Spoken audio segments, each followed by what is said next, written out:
Welcome to, I don't know what this is, our fourth or fifth installment of our Facebook Live. And today we actually will be talking about a combination of what we've been talking about for the past few weeks. For the first three installments of these Facebook Lives, we did a Constitution crash course, Constitution 101, and we talked about constitutional issues. And then last week we talked about current events. And today there happens to be an interesting coincidence of the two. We'll talk about a current event that has to do with the Constitution. And that is, of course, the ruling Friday, a few days ago, from Judge Brooms, a federal district judge in Kansas, striking down or issuing a temporary restraining order, temporarily at least, striking down Governor Kelly's order with respect to restricting church meetings concerning the two churches that brought the case. It doesn't strike down the order for the entire state yet, but it does issue a temporary restraining order for those churches. So what I thought I'd do is walk you through the opinion that Judge Brooms issued, and then talk a little bit about what it means constitutionally, how you get there constitutionally, and we can talk about what's ahead. So anyway, the decision was issued on Friday, late in the day. And the decision's about 19 pages long. And it's a well-written opinion. And the case was brought by two churches, one in Junction City and one in Dodge City, First Baptist Church and Pastor Stephen Ormond, and Calvary Baptist Church and Pastor Aaron Harris. And they argued that Governor Kelly's order, which basically prohibited church gatherings of more than 10 people in person, in a confined building, a confined space of any size, statewide, that violated their First Amendment right to freely exercise religion. And the judge agreed, or at least in the temporary restraining order stage, with the judge. Essentially, what a judge is looking at that stage is: are these plaintiffs likely to win, and do the various equities balance in favor of freezing the situation, and joining the state from enforcing its order against these churches. In other words, allowing them to proceed with in-person worship. And the judge agreed with the churches. And as you may recall on a previous Facebook Live session, I talked about the fact that if a challenge was coming, that Governor Kelly and the state of Kansas would lose because her order concerning churches was overbroad. So let's go through the ruling a little bit and I'll explain why the judge ruled correctly that Judge Kelly's order violates the First Amendment Free Establishment Clause. First of all, the judge pointed out that it's not neutrally applicable, that there are other similar gatherings of people in the same place, a place of approximately the same size as a church, that are not prohibited by the order. So the judge pointed out that the order is not actually neutral. It singles out churches and treats them worse than similar secular institutions that might involve people gathering in the same place. And because it was not neutral, because churches were listed among the types of organizations, types of meetings that cannot meet in person, it was not neutrally applicable. A neutrally applicable example would be suppose that the governor's order had simply said, under no circumstances anywhere in any type of scenario may more than 10 people meet. That would have been a neutrally applied law that applied to all gatherings no matter what. But this order that the governor issued singled out churches, and so therefore it was not neutrally applicable. And at that point, according to past precedents of the Supreme Court, strict scrutiny applies. And remember, we're talking about a constitutional right here. We're not just talking about, a general interest. I have an interest in, going to the hardware store. I have an interest in, going to a gym, going to a movie. Those are interests, but they're not constitutionally protected interests. We have a special constitutionally protected right to worship freely in this country. And indeed, this is one of our most foundational rights as Americans. It's why so many of the original settlers came to this country, and people continue to come to this country, is for religious freedom. So this is a special right, and it is a expressly listed right in our First Amendment. Anyway, once it's established that churches are singled out and therefore free expression is being infringed, then the court looks at the standard, and the standard is called strict scrutiny. in this situation. And that means that the state has to have a compelling government interest. And in this case, the interest is compelling, trying to save lives. But also, the actions taken by the state have to be narrowly tailored or have to be the least restrictive means. Those are basically two different ways of saying the same thing.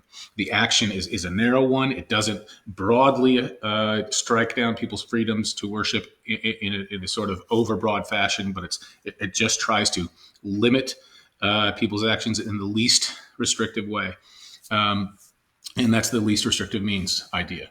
So that the government has an interest, but when we're talking about a constitutional liberty here, the government's actions must be the least restrictive way of achieving the means, the ends of saving lives. And here, the state clearly did not meet that test. It was not the least restrictive means.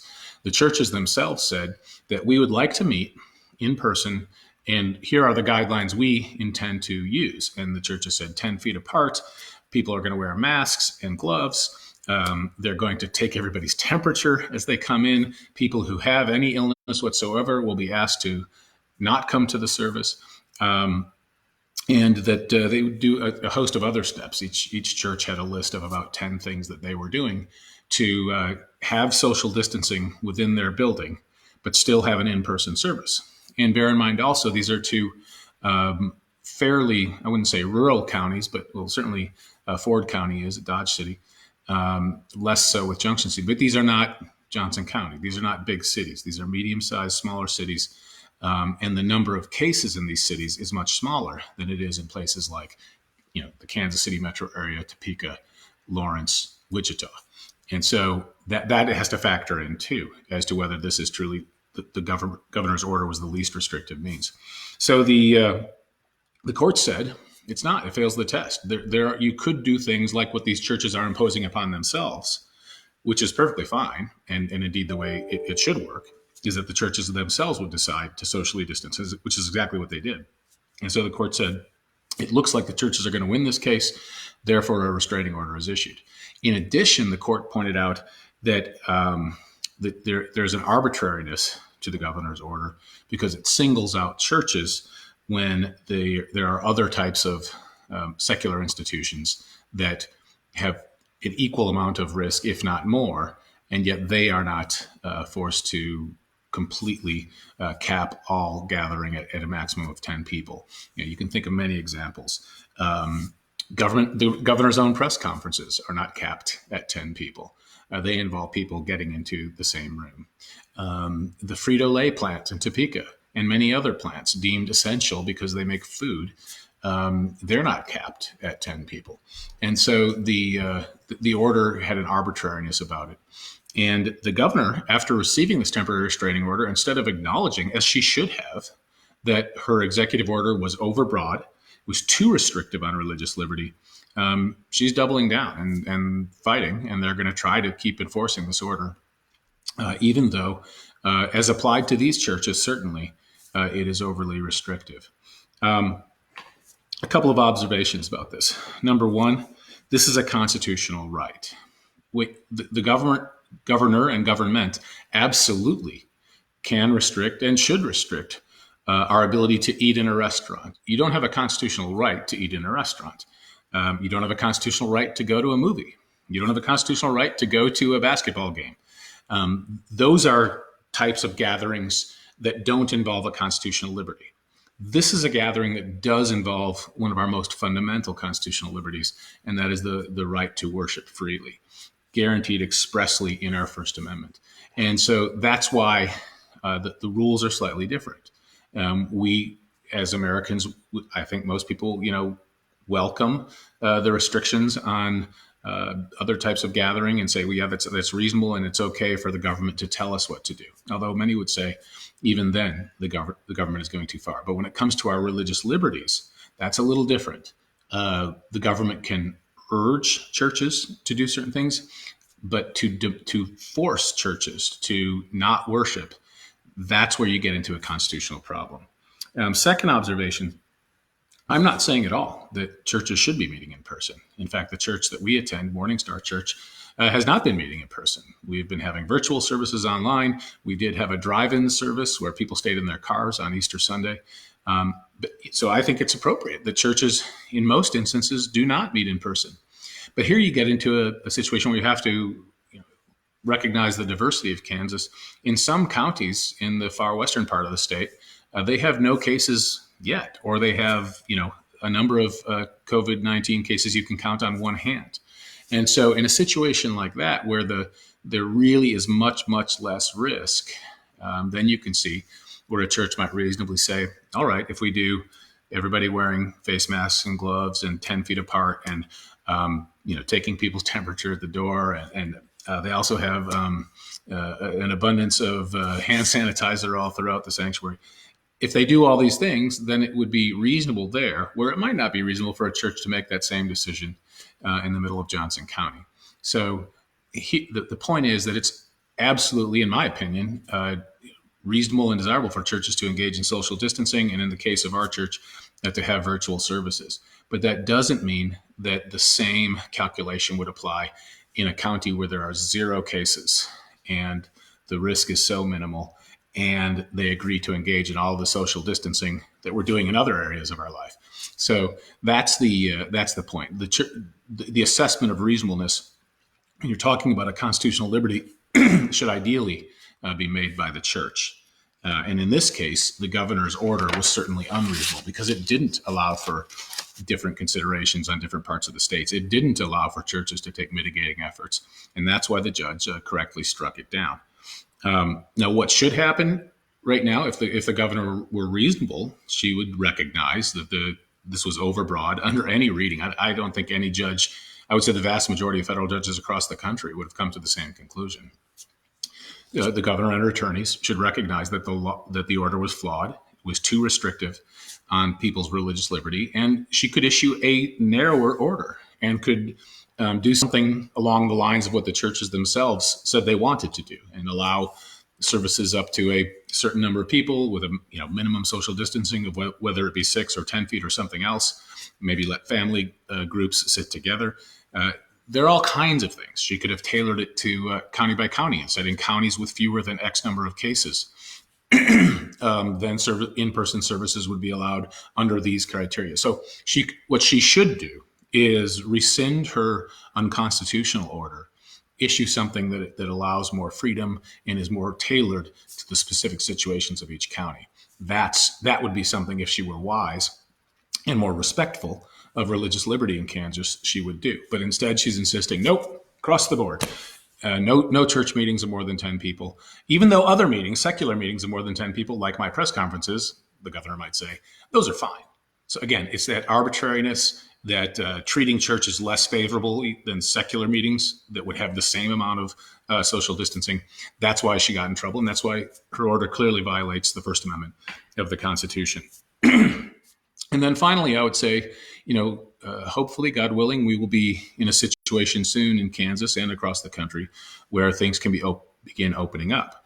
And I think it's really important that we open smartly. And I think the vast majority of churches and the vast majority of Kansans recognize this, that, as we start to get our economic engine running again, there will be more social distancing, and that people recognize it's just, not worth the risk to take unnecessary risks. There'll probably be a lot less handshaking, which is a shame, but that's probably just the new normal as we move forward this summer. And I'm hopeful too that our political system will open up, because we also have the right to freely assemble, and we have the right to have political meetings and political speech, and we don't want those to be unnecessarily infringed as well. But I imagine that there will be appropriate social distancing when things happen.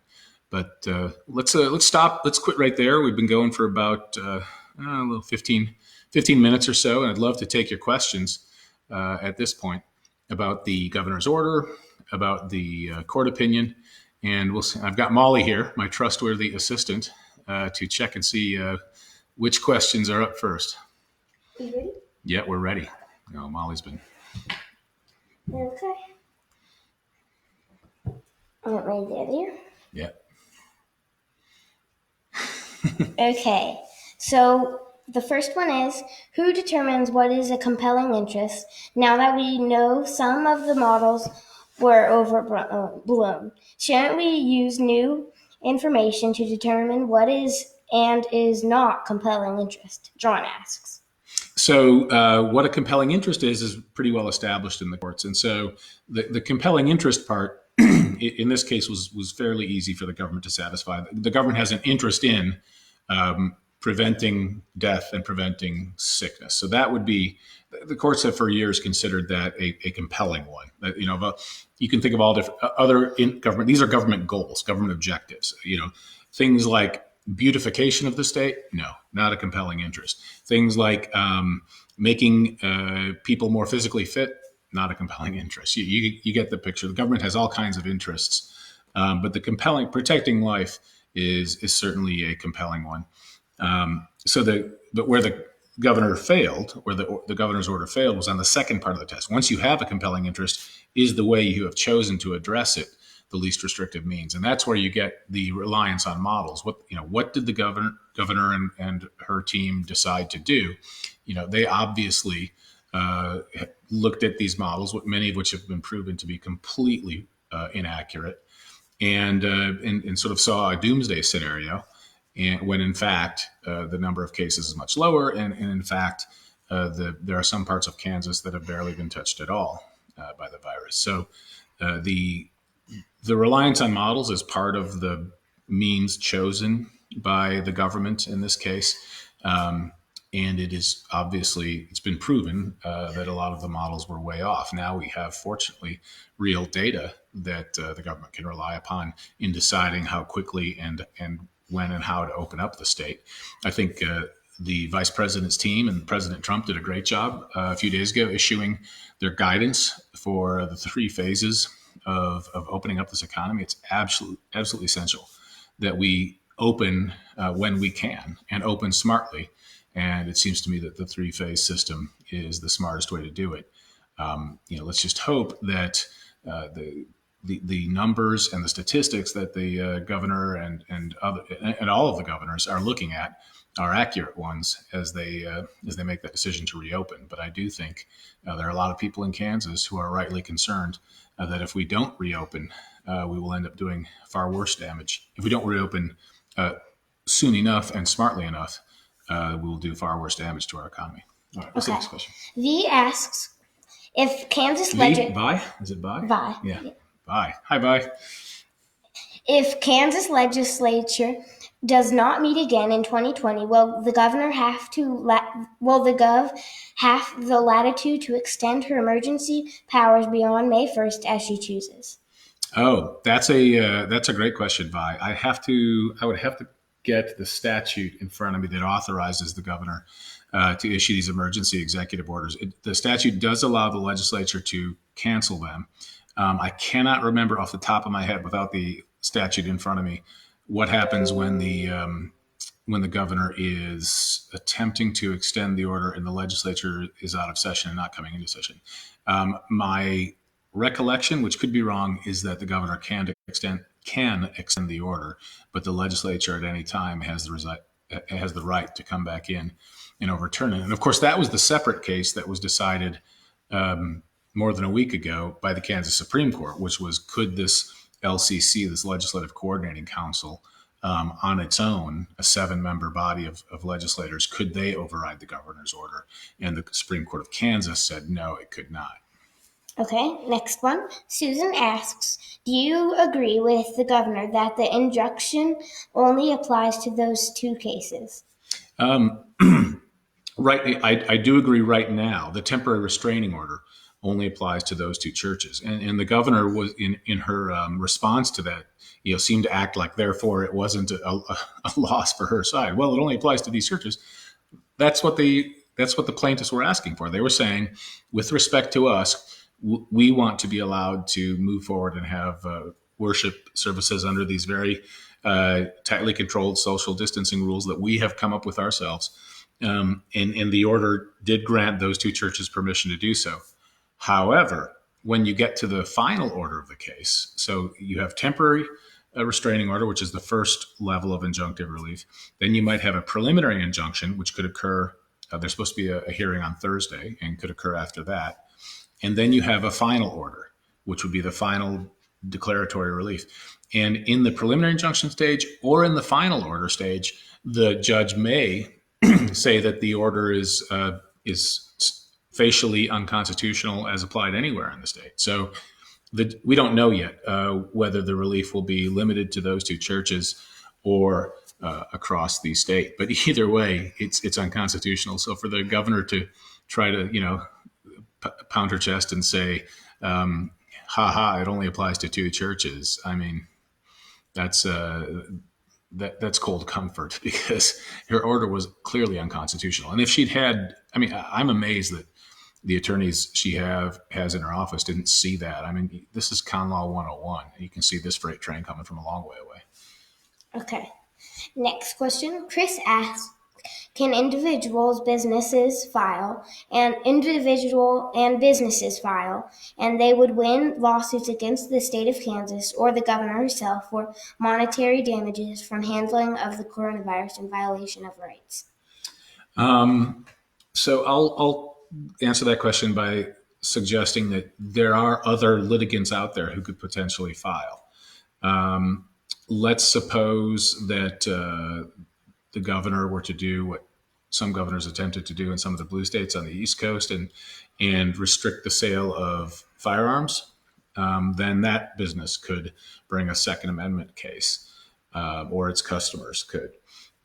Let's say that let's say we get to a situation this summer, and the rest of the country is opening up, yet for some reason the governor says in Kansas, no gatherings, even outdoors, no political gatherings of any sort.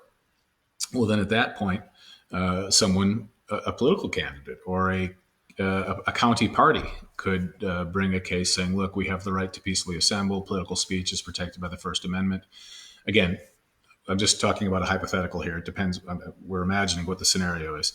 I can imagine a case being brought under those circumstances, depending on what the order is at the time. That if the order is not narrowly tailored and is an overbroad order that just completely squashes our political liberty and our liberty to peaceably assemble and to air our grievances about government, then you could see another successful case there. But you'll notice the common element of these hypotheticals I've given is they involve constitutional liberties. If it's people who like movies bringing a case to, challenge the governor to demand the opening of movie theaters, probably not going to win. The key here is the assertion of a constitutional liberty. With that constitutional liberty, that puts then you get to the strict scrutiny I was talking about. Then the government is on the defensive. The government has the burden of proving that they have a compelling interest and that their actions were narrowly tailored and the least restrictive means available. So when you have a constitutional interest asserted, then potentially you can have a case. You said also, the question was also, could they sue for damages? Probably not damages. I'm sure if I thought long enough, I could come up with a hypothetical where damages would be available.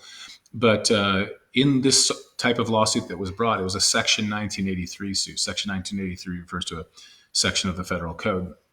But under those types of lawsuits where the plaintiff is asserting that his civil liberties, his constitutional liberties are being violated, if he wins, he does win attorney's fees. So then the governor's office, the state of Kansas, would have to pay the attorney's fees of these plaintiff churches in this case. So you don't get damages, but you do get attorney's fees in a case like this. Okay. Brenda asks, what would happen if businesses just reopened in protest?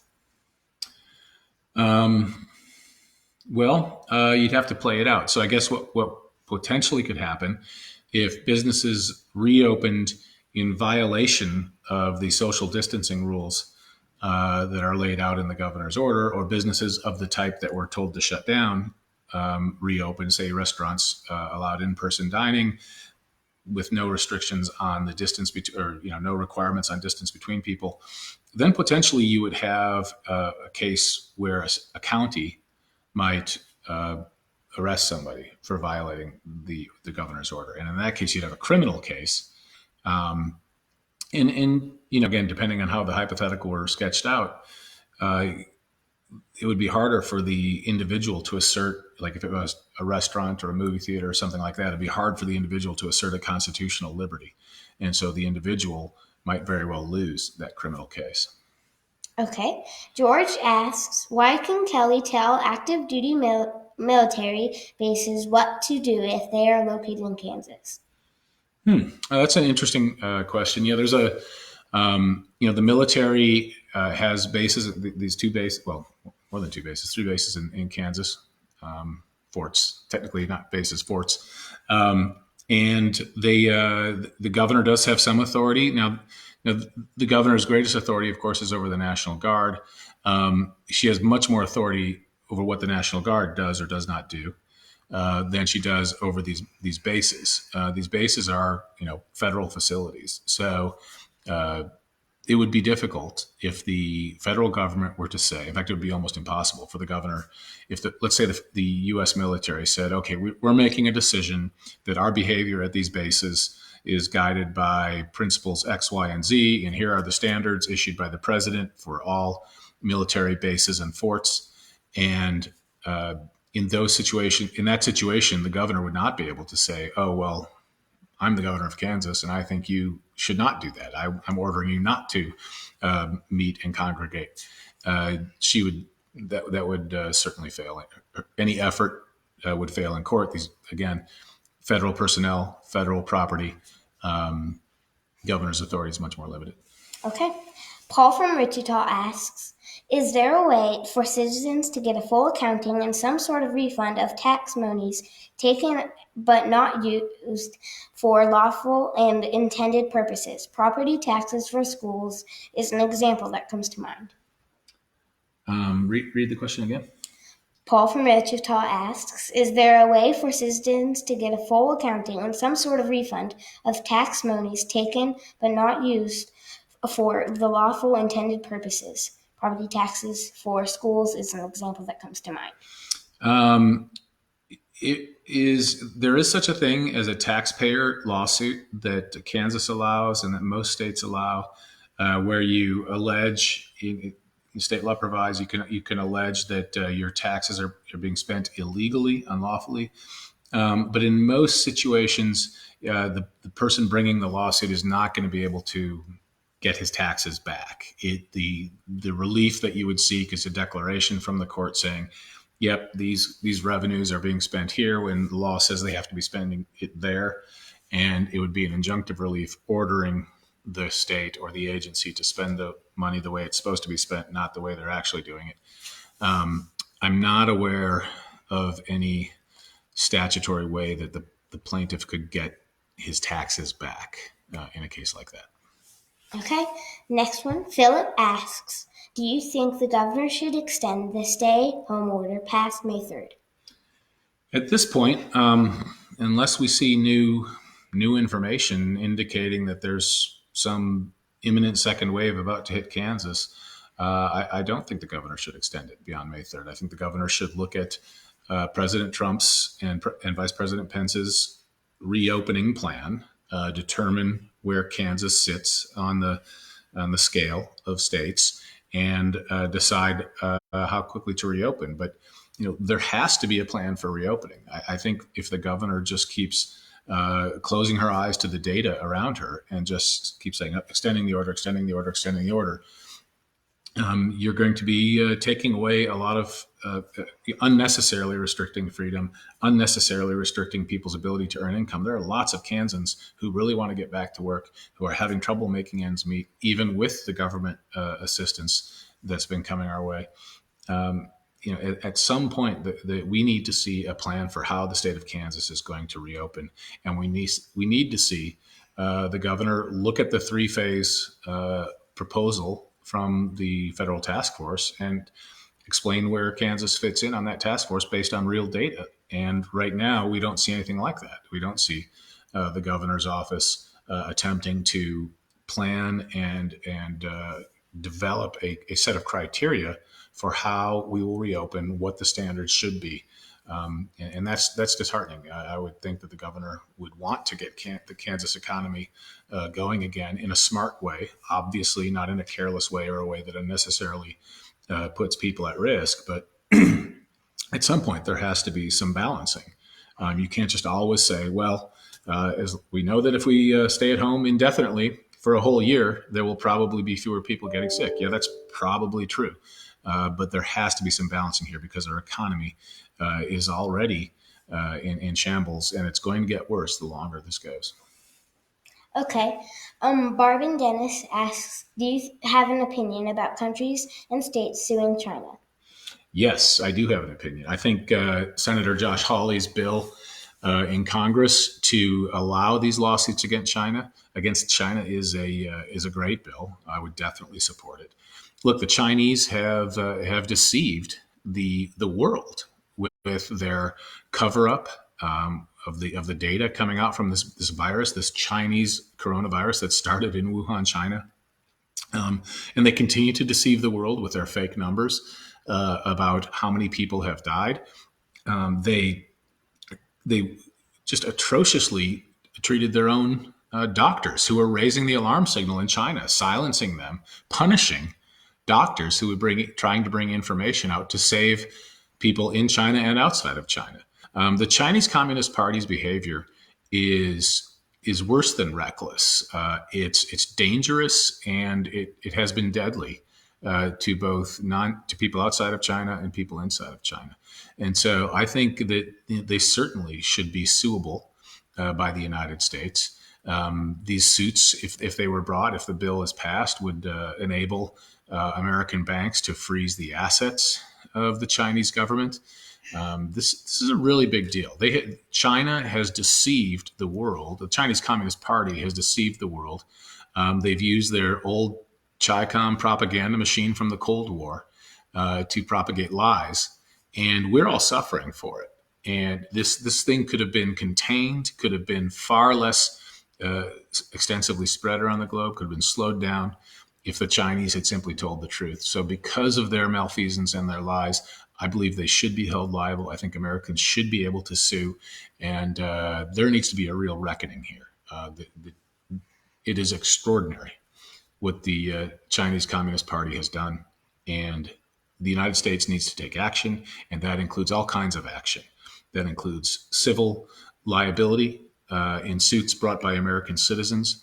That includes the United States government reclaiming our supply chains, making sure that we have all the protective equipment we need and we can manufacture everything in America. We need to retake our pharmaceutical supply lines so that all the components can be made in the United States and that we're not dependent upon the Chinese communist regime for the medicines that keep us safe. I mean, this has illuminated so many areas of vulnerability. And we do not want to be vulnerable. The United States cannot be vulnerable to the Chinese Communist Party to control whether we get access to medicines or not. And, I'm so grateful that we have a president in office right now who's the first president in our lifetimes, to truly hold the Chinese accountable and to force them to the negotiating table, to call them out. And it just so happens that the guy he's going to be running against for president in 2020 has been cozying up to the Chinese his entire career. So, I think this presidential contest is one of the major issues is going to be relations with China, how we deal with China. And it'll be one of the first elections. When you think about the last time, relations with China were, one of the top 3 or 4 issues in an election. Does that go back to Nixon McGovern in 72? I don't know. I was only a really young kid at the time, so I don't have a vivid memory of what the issues were that were being discussed, but it's been a long time. But I think that's going to be one of the biggest issues in this upcoming election. So anyway, from my perspective, as someone who would like to serve Kansas in the Senate, China's got to be held accountable in many, many ways. And we as a nation must reduce our dependence upon China. And it's a shame that this dependence has been allowed to grow, and that we didn't have the alarm sounded sooner, so that we wouldn't be in this position right now where we are, as a country, having to beg China for medicines or for protective equipment. America should never be in that position. And so I will do everything I can in the Senate to make sure that we get all of these supply chains back into the United States. That doesn't mean that every pill that is taken henceforth for every antibiotic, it has to be manufactured in the United States. But it does mean that we have to have a lot of antibiotics manufactured in the United States and the entire supply chain in the United States, so that in a future scenario, a future viral outbreak like this, a pandemic, we will know that there are American manufacturers who can do everything here, and that we in the United States have all that we need to be safe. Okay. Mary Beth asks, do you think it's right for Walmart to be open while things like farmers market remain closed? That's interesting. I didn't realize that farmers markets were closed because they were out. I thought they were outdoors. So that's I didn't know that unless you're referring to a farmers market that's indoors. The key is that these orders can't be arbitrary. You can't and arbitrary actions can be challenged, and even if there's no liberty interest at stake, in a suit where you could show that the government is acting in a truly arbitrary fashion, so they're treating one group completely the opposite of the way they treat another group, and those two groups are in almost exactly the same situation. So if it were again, I don't know exactly the situation regarding the farmers markets, but if it's a situation where the governor is arbitrarily treating one group differently than the other, but they are similarly situated, then actually in a situation like that, even a non-constitutional claim can sometimes defeat the government action in court. Okay. John asks, how can the U.S. formally withdraw from WHO? Well, I mean, one thing we're doing is pulling the plug on the money, and that's probably one of the most important things that the president has done already. I believe there's any restriction on a country just declaring that it is removing itself from the WHO. If the question is, can the president unilaterally remove the United States from the WHO, the World Health Organization? I haven't studied the statute that brought us into the WHO, but my guess is that it would require the consent of the United States Senate, since it was almost certainly a treaty or a treaty-like act of the legislature that brought us into the World Health Organization. Then it would almost certainly require the consent of the Senate to bring us out. Again, since I haven't had the opportunity to look at that statute in advance of this question, I'll put an asterisk on that one. But if it is a treaty obligation that holds us in, then it would require the equivalent of a treaty act to pull us out, unless there's something in the actual treaty that says the members or the United States specifically in the act of the Senate. Again, we'd have to look at it, but it probably requires Senate consent. Okay. Paul from Wichita asks, is there a mechanism outside the courts for honestly and transparently evaluating government decisions that limited constitutional rights and taking corrective measures to prevent such abuses from occurring again? Read the first part of it again. Is there a mechanism outside the court for honestly and transparently evaluating the government decisions that limited, that take away people's rights? That's an interesting question. I mean, that's that's one of the oldest questions about constitutional law, and this goes all the way back to Marbury versus Madison, which was the famous Supreme Court case from the very early years of the 19th century, when the Supreme Court asserted that the Supreme Court had the authority to declare a law unconstitutional. And that was a pretty big decision at the time that was not universally agreed upon, although it has become settled law, that the courts of the United States do have the right to decide which government actions are constitutional and which government actions are unconstitutional. But if you go back and look at the writings of the founding fathers, they almost all would agree that a court could declare, for the parties in front of it, the court could declare which action was unconstitutional, which action was a violation of a party's liberty, at least as applied to them. There was some disagreement about whether the federal courts could issue orders that would stop a statute across the entire country.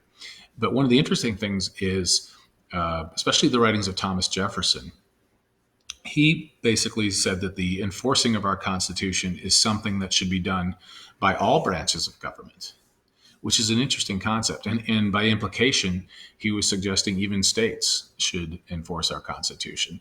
So that would mean that if the executive branch felt that the judicial branch and the legislative branches were not faithfully enforcing some portion of the Constitution, that the executive branch would have the authority somehow to act to preserve the Constitution, and similarly the legislative branch too.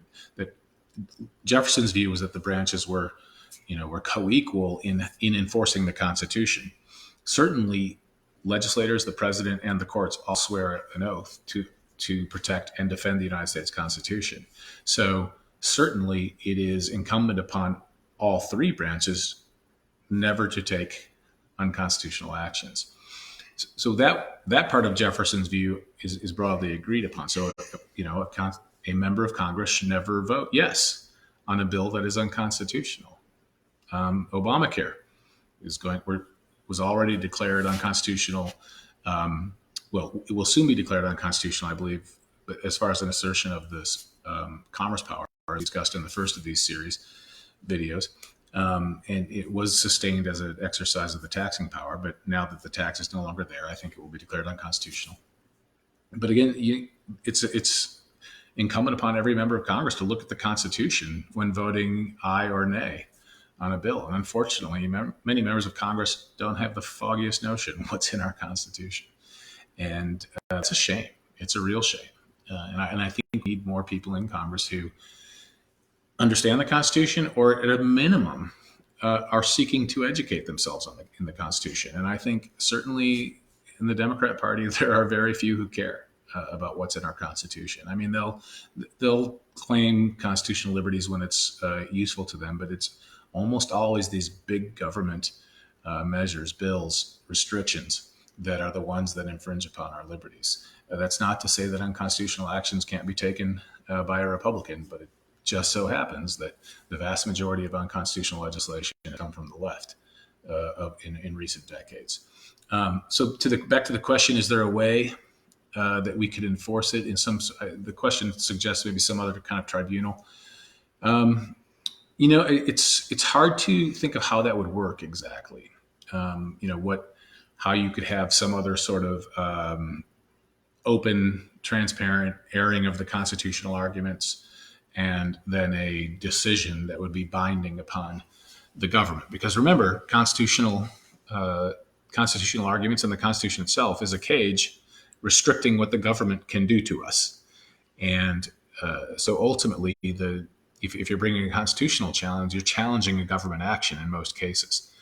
And it would be hard to conceive of how some sort of alternate tribunal other than the courts would be effective. Certainly, the Federalist Papers and Marbury versus Madison lay out a number of reasons why the courts are best suited to adjudicate these constitutional difficulties. The problem is when you get judges who don't understand the appropriate way to adjudicate. And we talked about this in the first installment of our Constitution 101 videos. You have to, the only coherent way to interpret a constitution is to read the text and interpret it as it was conceived of, as it was understood by the people who wrote it and ratified it. So you look at the words, a well-regulated militia being necessary to the security of a free state, as we've discussed. You look at that according to what those words meant at the time they were written. You don't say, oh, I'm a judge wearing a black robe and I can decide whatever I want. And to me, militia means this. And to me, well-regulated means that. No, the only coherent way to interpret the Constitution that respects the will of we the people is to look at what we the people, at the time those words were written, what we the people thought they were ratifying. And if judges will do that, if judges will not, it will stick to the plain meaning of the words as written at the time, then the courts can be a truly fair adjudicator of constitutional issues. But unfortunately, we have way too many activists on the court, the vast majority appointed by Democrats, some unfortunately appointed by President Bush to be specific, and other Republicans, but President Trump, to my knowledge, has not appointed a single activist. They're on the court and they're just making up the meaning of the Constitution as they go along. It changes from case to case. They have this view of a living, breathing document, which makes no sense at all. It's not a constitution if it's living and breathing and changing. Then it doesn't have fixed meaning. It just can be whatever the judges want it to be. And it's activist because the judges are acting outside of their constitutional role to say what the law is and was at the time it was adopted, the constitutional law. And instead, they're just saying, we're acting like legislators. We change the Constitution with every decision. And so, the courts, if the judges are non-activist and are originalists, the courts are certainly the best forum for adjudicating constitutional meaning in an open and fair way. But that's why it's so critical that we have judges appointed to the bench who are originalists. Okay. Dylan from Sublet. Is it Sublet? Yep. Sublet? Okay. Asks, should the government help corporations shift their manufacturing back to the U.S.? Corporations? Okay. Yes, I think that we have to give incentives. I don't think it means huge cash giveaways, but I do think it means that if a company wants to come back to the United States and, it's financially difficult. Now, obviously, many of these companies went overseas because the labor was really cheap. I don't think the federal government should be subsidizing the higher cost of labor in the United States. But if there is some other form of barrier that the United States can reduce or eliminate to bring that company back, some regulation that could be eliminated or reduced or made less burdensome to bring that company back, then absolutely. If there are tax incentives that can be staggered in to give the company a little bit of a break to bring it back, again, absolutely. And when it comes to these essential things that we've been discussing, like pharmaceuticals and our ability to protect that supply chain, which are absolutely necessary in times of crisis like this, in that scenario, then maybe the government should be, then we should consider doing possibly a little bit more to get those supply chains back as quickly as possible. So when you're talking about normal corporation, the making of sneakers, something that's not absolutely essential, obviously the imperative is less. But when you're talking about pharmaceuticals and things like that, it's imperative that we get that supply chain back into the United States pronto, right away. And in a scenario like that, I would say that the government should use all tools at its disposal to bring it back very quickly. Okay. Last question. Kris asks, will you promise to represent the interests of all Kansans as senator regardless of party and keep reachable by phone, email, or call policy for all Kansans? Absolutely. I do promise to do that. And I will, people often paint this picture of me as, because I am conservative, and I am honestly and will always be conservative. People, the media tries to make it out like, well, Kris Kobach will only represent the far interests of the far right, and that's just not true. I'll represent all Kansans. I'll do it according to my conservative principles. I will not increase taxes on any Kansan.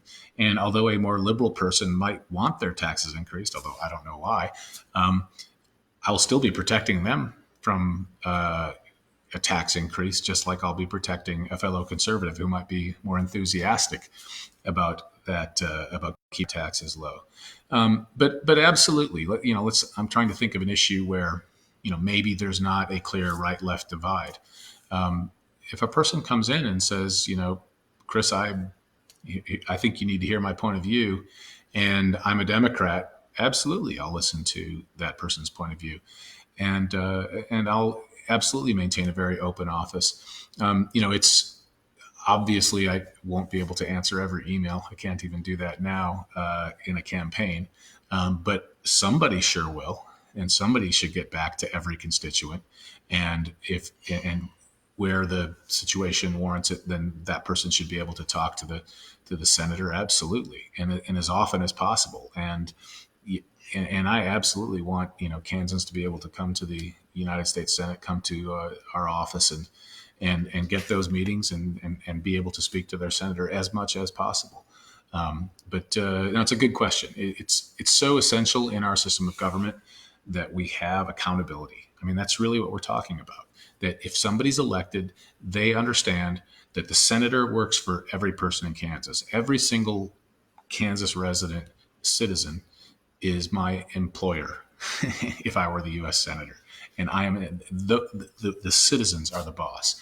And too many people in government just they don't think of it that way. They seem to think of themselves as the decision makers. No, the elected official is a servant, and the elected official has to recognize who the boss is and has to be accountable to the boss. And the boss is the people of Kansas. So, absolutely, that's how I'd look at it. Well, everybody, I appreciate your time. We've been going for almost an hour now. Thanks, Molly, Welcome. for fielding those questions again. And stay tuned.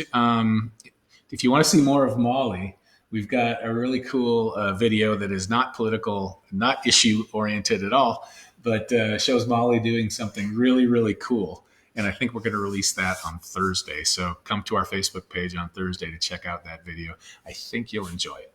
All right, everybody. Thanks for joining us. And again, stay safe and God bless.